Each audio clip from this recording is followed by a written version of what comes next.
중고등부 다음 세대를 위한 말씀을 나누려고 합니다. 이 시간 우리 잠깐 먼저 말씀 한 절을 읽고 시작하도록 하겠습니다. 마가복음 2장 5절 말씀입니다. 한 절인데요. 다 같이 읽도록 하겠습니다.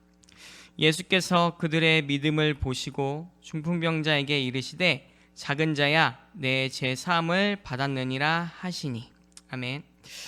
중고등부 여러분, 이 시간 함께 말씀을 보면서 신앙에 대해, 믿음에 대해 고민하며 생각하는 시간이 다 되었으면 좋겠습니다. 그래서 오늘 나눌 말씀의 주제는 믿음의 친구라는 주제로 함께 말씀을 나누려고 합니다. 중고등부 여러분, 코로나로 인해 서로 친구들과 만나는 것이 어려운 상황이지만 그럼에도 코로나를 뚫고 친구들을 잘 만나고 있나요? 아마 여러분들이라면, 또 이 땅에 있는 청소년이라는 타이틀을 갖고 살아가는 학생들이라면 코로나도 막을 수 없는 친구들 간에 특별하고 또 엄청난 우정이 있지 않을까 생각이 듭니다. 코로나도 뚫는 친구들 간의 우정, 온라인 게임이 됐든 친구들의 집에 놀러 가면서 또 그 시간을 보내게 됐든 그만큼 친구라는 것은 우리의 삶 가운데 너무나 중요한 삶의 요소이지 않을까 생각이 듭니다. 무엇을 먹어도 함께 나누어 먹고 싶고, 무엇을 즐겨도 함께 즐김으로 두 배의 기쁨을 나누는 것. 친구라는 것은 더운 여름의 소나기보다 시원하고 큼지막한 금덩이보다 더 값진 것이 아닌가 생각해 봅니다. 저희 잠깐 뉴스 하나를 볼 건데요. 2016년도에 올라왔던 뉴스의 한 내용입니다. 우리 잠깐 영상 보도록 하겠습니다. 앞서 우리 눈살을 찌푸리게 하는 보도가 많았는데 이번 보도를 보시면 모처럼 여러분 입가에 미소가 번지고 또 어쩌면 마음이 좀 숙연해지실지도 모르겠습니다. 지방의 한 초등학교 운동회로 여러분을 안내하겠습니다. KNN 황보람 기자입니다. 부산의 한 초등학교, 운동회에 꽂힌 달리기 시합이 시작됩니다. 전속력으로 달리는 아이들. 그런데 2등으로 달리던 6학년 김도영 군이 그만 넘어지고 맙니다. 1등을 굳힐 수도, 순위를 올릴 수도 있던 상황. 하지만 나머지 4명의 학생들은 달리기를 멈추고 모두 넘어진 친구에게 다가갑니다. 그리고는 아파하는 도영 군과 함께 서로 격려하며 나란히 결승점으로 향합니다. 이를 보고 있던 어른들의 박수가 쏟아집니다. 아이들은 누가 먼저 결승점을 통과하는지가 중요하지 않았습니다. 1등보다 넘어진 친구에 대한 걱정이 훨씬 컸습니다. 그때 제가 1등 하는 것보다 도영이를 도와주는 게 제가 1등 하는 것보다 더 좋을 것 같아서. 넘어졌던 도영군은 쑥스러워하면서도 친구들이 고마울 따름입니다. 애들이 가려가지고 대축하러 오는 거예요. 그래서 좋았어요.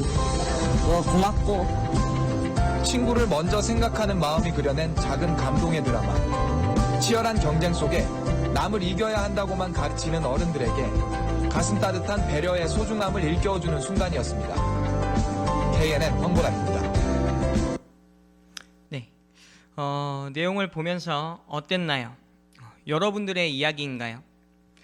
쓰러진 친구를 잡아주고 경기의 우승보다 친구의 안위를 걱정하는 의리의 친구. 아마 이런 친구들은 여러분 주변에 조금은 쉽게 찾아보기 어렵지 않을까, 힘들지 않을까 좀 생각이 듭니다. 아마 같은 팀 친구가 가다가 엎어졌다면 엄청 웃으면서 뭐하냐 하면서 그 친구를 둥그렇게 싸고 발로 밟지 않았을까 생각이 듭니다. 이와 같이 영상을 봤던 것 같이 위례중앙교회 중고등부 여러분들도 모두가 서로 더 친해지고 함께하는 여러분들이 다 되었으면 좋겠습니다. 진실함으로 서로를 위하며 도움과 사랑을 나누는 친구들이 다 되었으면 좋겠습니다. 오늘 말씀에 보면 의리가 뛰어난 친구들이 나옵니다. 4명의 친구들이 등장하는데 저희 함께 말씀을 먼저 읽어보도록 하겠습니다. 1절에서 2절입니다. 수일 후에 예수께서 다시 가버나움에 들어가시니 집에 계시다는 소문이 들린지라 많은 사람들이 모여서 문 앞까지도 들어설 자리가 없게 되었는데 예수께서 그들에게 도를 말씀하시더니 예수님께서는 지난날 가버나움이라는 곳을 떠나 다른 지역으로 순회 전도를 하시면서 기적과 치유를 베푸시고 수일이 지난 후에 다시 가버나움이라는 동네로 돌아오게 됩니다. 그런데 어떻게 사람들이 예수님의 소식을 들었는지 가버나움이라는 곳에 예수님이 쉬고 계신 집을 알아내 그 집 앞으로 모든 사람들이 몰려가게 됩니다. 얼마나 많이 몰렸는지 자유롭게 활동을 하거나 통행하기가 불가능할 정도였습니다. 이 수많은 사람들이 예수님께 이렇게까지 찾고 찾으며 모이려 한 이유가 있었습니다. 그것은 예수님께서 베푸시는 이적을 체험하기 위해, 구경하기 위해서, 또 치유를 받기 위해, 놀라운 것을 보기에 많은 사람들이 그곳으로 몰린 겁니다. 당장에 우리도 아마 어딘가에 사람들이 모여 있으면 심리적으로 무조건 그곳으로 갈 겁니다. 가서 저 가운데 뭐하나, 대체 무엇 때문에 모였나 보려고 아마 애를 쓸 겁니다. 지금 모인 사람들이 소문에 소문을 듣고 너도 나도 할 것 없이 그것을 보기 위해서 모인 겁니다. 그런데 예수님께서 그들이 원하는 것을 보여주지 않고 그들에게 2절 말씀에 보면 도를 말씀하셨다고 이야기합니다. 여기서 도는 도를 아십니까 하는 도가 아닙니다. 역 주변에 많죠, 여러분들. 기웃거리면 관상이 좋네, 조상들의 무슨 복을 쌓았길래 재물복이 이렇게 많이 있어 하면서 다가오는 그런 도가 아닙니다. 혹시 여러분들 이런 분들을 보시면 꼭 피하셨으면 좋겠어요. 안 그러면 그분들이 여러분들에게 맥도날드를 사달라고 기웃거릴 수 있습니다. 아무튼 이 도는 헬라어로 로고스라고 하며 말씀이라고 뜻합니다. 이 말씀은 예수님께서 매일매일 전하셨던 것인데 하나님의 나라에 관한 비밀과 진리, 즉 복음을 그들에게 전한 것입니다. 예수님의 사역은 주로 말씀을 중심으로 한 사역이었습니다. 말씀은 그만큼 우리에게 너무나 중요합니다. 말씀만이 우리를 하나님과 가까이 하게 하며 우리의 믿음과 신앙을 자라게 합니다. 또 세상 가운데 진짜 진리라는 것이 무엇인지를 보게 합니다. 그렇게 우리 중고등부 여러분들은 늘 마음을 열고 말씀 받기에 힘써서 말씀을 통해 하나님의 뜻을 알고 사랑을 알아 믿음의 열매를 맺는 우리가 되길 간절히 소망합니다. 그렇게 예수님께서 하나님의 나라와 복음을 열심히 전하고 계실 때에 일이 하나 벌어지게 되는데 우리 3절에서 4절 말씀 한번 같이 읽도록 하겠습니다. 사람들이 한 중풍병자를 네 사람에게 메워 가지고 예수께로 올세 무리들 때문에 예수께 데려갈 수 없으므로 그 계신 곳에 지붕을 뜯어 구멍을 내고 중풍병자가 누운 상을 달아 내리니. 여기서 누가 등장하죠? 중풍병자가 등장합니다. 이 중풍병이라는 것은 뇌혈관 장애로 갑자기 정신을 잃고 넘어지거나 앞을 볼 수 없다거나 반신불수, 언어장애 등등의 후유증을 남기는 병입니다. 요즘 말로는 뇌졸중이라고도 해요. 사람이 뇌를 다치면 생각보다 회복하기가 너무나 어렵습니다. 뇌를 다친다면 앞으로 평범한 생활은 불가능하다고 생각하면 조금 더 이해가 빠를 것 같습니다. 그런 중풍병에 걸린 환자 4명의 사람, 4명의 친구들이 예수님께로 가면 치유받을 수 있을 거란 생각에 예수님께로 달려갑니다. 그런데 사람들이 너무 많아서 앞으로 전혀 갈 수가 없었어요. 하지만 이 4명의 친구들은 포기하지 않고 머리를 써서 계획을 하는데, 계획한 것이 예수님 계신 곳 집 위에 올라가 지붕을 뚫고 구멍을 내어 그곳에 친구를 달아 내려 보내는 방법이었습니다. 여러분, 생각이 기발하지 않나요? 그런데 본인 집도 아니고 남의 집 지붕을 뚫을 생각을 했다는 것은 얼마나 그들이 간이 크고 모험심이 강하고 또 친구들을 위한 마음이 큰지를 알 수 있습니다. 아마 지금 이런 일이 일어났다고 하면 친구 하나 구하려다 자기 인생을 구하기 더 바빴을지 모릅니다. 하지만 4명의 친구들은 지금이 아니면 기회가 없다고 생각했던 것 같습니다. 그래서 엄청난 각오를 하고 비난받을 온갖 또 욕먹을 생각을 다 하고 이 계획을 진행합니다. 여러분, 이 친구들의 믿음과 열심은 어떠한가요? 본받을 만한가요? 친구를 위해 모든 각오를 하고 열심을 다해 예수님께 나아가려고 했던 이들의 모습, 또 예수님만이 이 친구를 치유해 줄 거라는 흔들림 없는 확신. 오늘 우리에게도 한 영혼, 옆에 있는 한 친구가 예수님을 만날 수 있기를 위해, 또 친구의 신앙을 위해 최선을 다해 함께 기도해주고 함께 울어줄 수 있는 우리의 신앙과 믿음이 다 되었으면 좋겠습니다.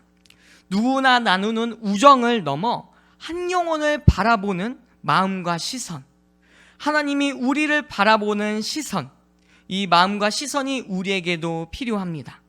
그럴 때 진짜 서로를 위해 기도해주는 친구, 함께 축복하며 위로가 되는 친구, 세상의 평범한 친구가 아닌 진짜 믿음을 나누는, 영혼을 나누는 친구들이 되는 것입니다.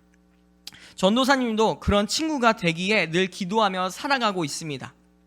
진짜 진실된 마음을 나누는 믿음의 친구, 여러분들도 그렇게 되길 간절히 소망합니다. 그런 그들을 보시고, 중풍병자를 보시고 예수님께서 말씀하십니다. 5절 말씀에 보면요, 읽어드리겠습니다. 예수께서 그들의 믿음을 보시고 중풍병자에게 이르시되 작은 자야 내 죄 사함을 받았느니라 하시니라. 예수님께서 5절 말씀에 먼저 무엇을 보셨다고 하죠? 믿음. 그들의 믿음을 보셨다고 합니다. 그들의 믿음, 예수님께로 나아가야만이 치유와 회복이 일어날 수 있다라는 믿음. 예수님께서는 그들이 지붕을 뚫고 내려오는 회개망측한 이상한 방법을 보고 이거 어떡하냐?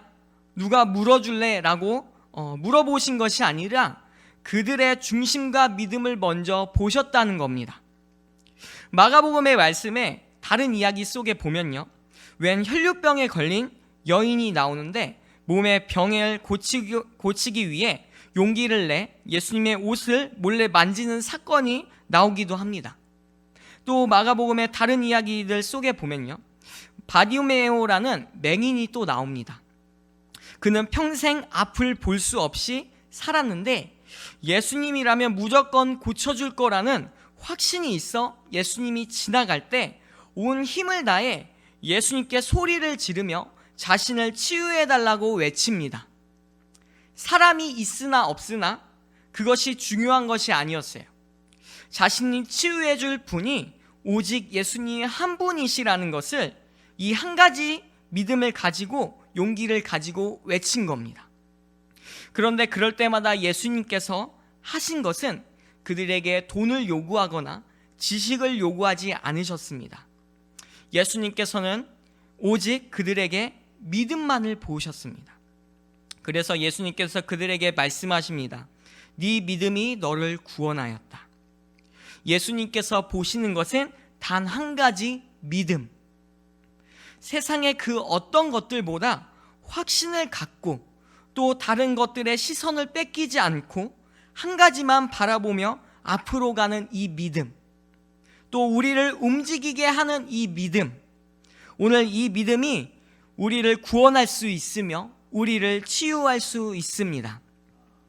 오늘 본문의 4명의 친구들 또한 그러했습니다.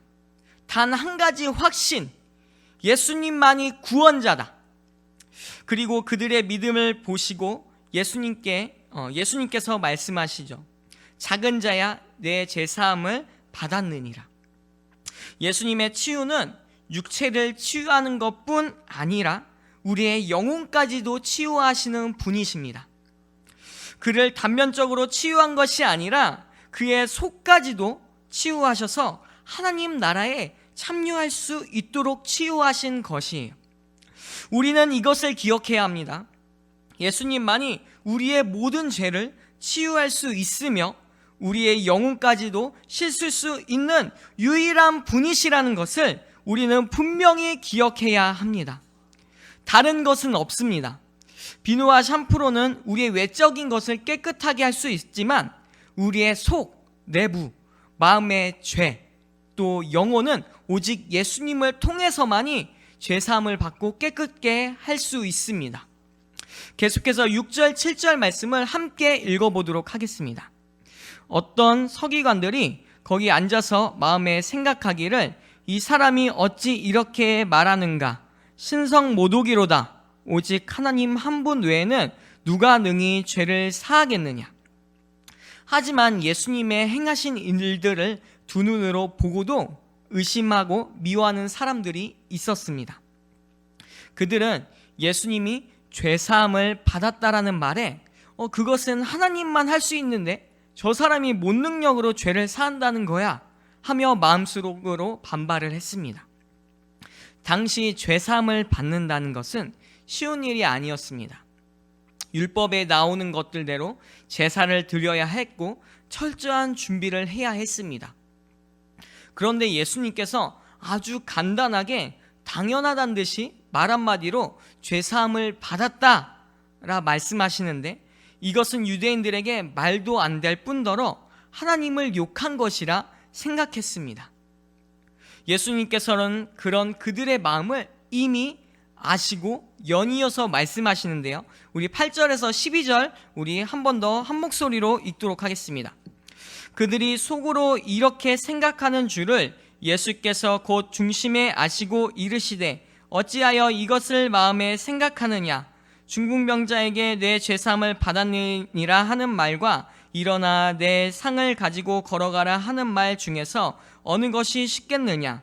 그러나 인자가 땅에서 죄를 사하는 권세가 있는 줄을 너희로 알게 하려 하노라 하시고 중풍병자에게 말씀하시되 내가 내게 이르노니 일어나 내 상을 가지고 집으로 가라 하시니 그가 일어나 곧 상을 가지고 모든 사람 앞에서 나가거늘 그들이 다 놀라 하나님께 영광을 돌리며 이르되 우리가 이런 일을 도무지 보지 못하였다 하더라.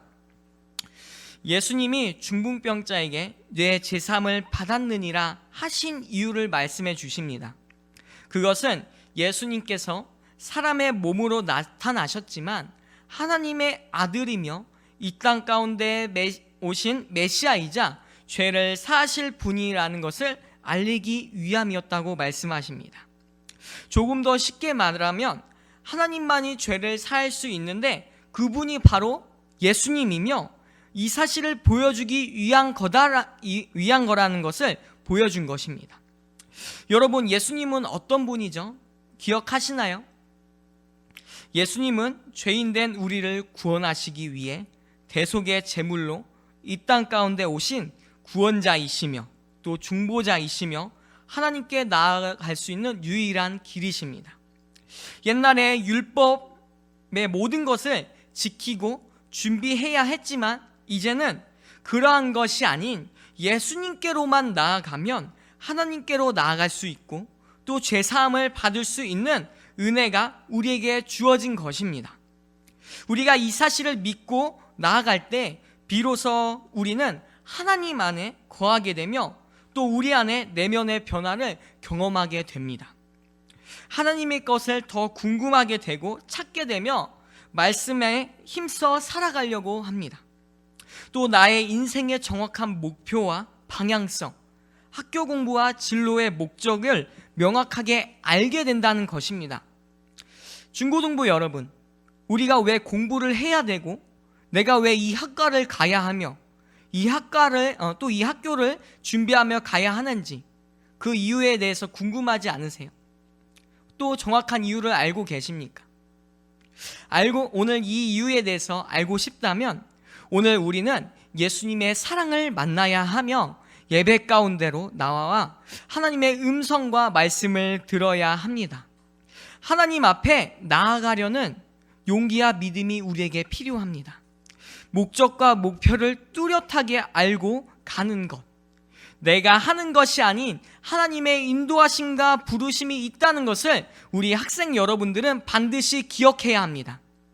만약 힘이 들고 알 수 없는 환경과 어려움이 부딪힐 때 혼자 끙끙 앓지 말고 우리 옆에 있는 또 위례중앙교회에 있는 학생 여러분들과 또 선생님과 또 전도사님에게 마음을 열고 나누며 함께 기도함으로 하나님 앞에 나가는 우리의 신앙이 다 되었으면 좋겠습니다.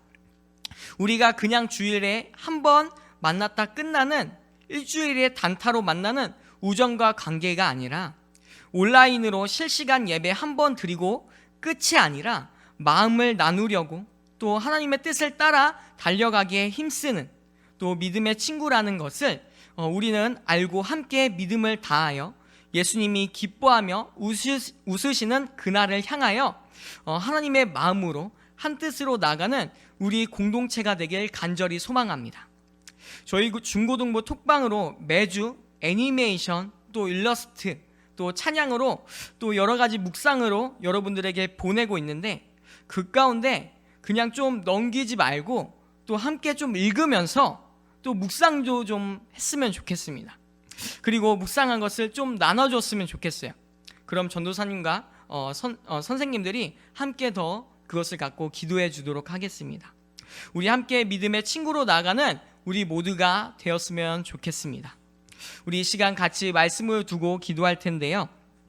오늘 말씀처럼 예수님께 나아가려 힘쓴 4명의 친구처럼 우리도 늘 말씀 가운데 힘써서 하나님 앞에 온전히 나아가는 신앙과 믿음이 될 수 있게 해달라고 이 시간 기도하시고, 또 위례중앙교회 중고등부 학생들이 믿음을 고민하며 신앙을 고민하며 믿음 가운데 하나로 또 하나님의 말씀을 향하여 더욱더 뭉치며 서로 사랑하는 부서가 될 수 있게 해달라고, 또 이 시기 가운데 아이들이 또 진로와 공부하는 것 가운데 집중하여 잘 공부해서 하나님 나라의 일을 확장하는 아이들이 될 수 있게 해달라고 이 시간 이것을 두고 잠깐 기도하길 원합니다. 기도하겠습니다.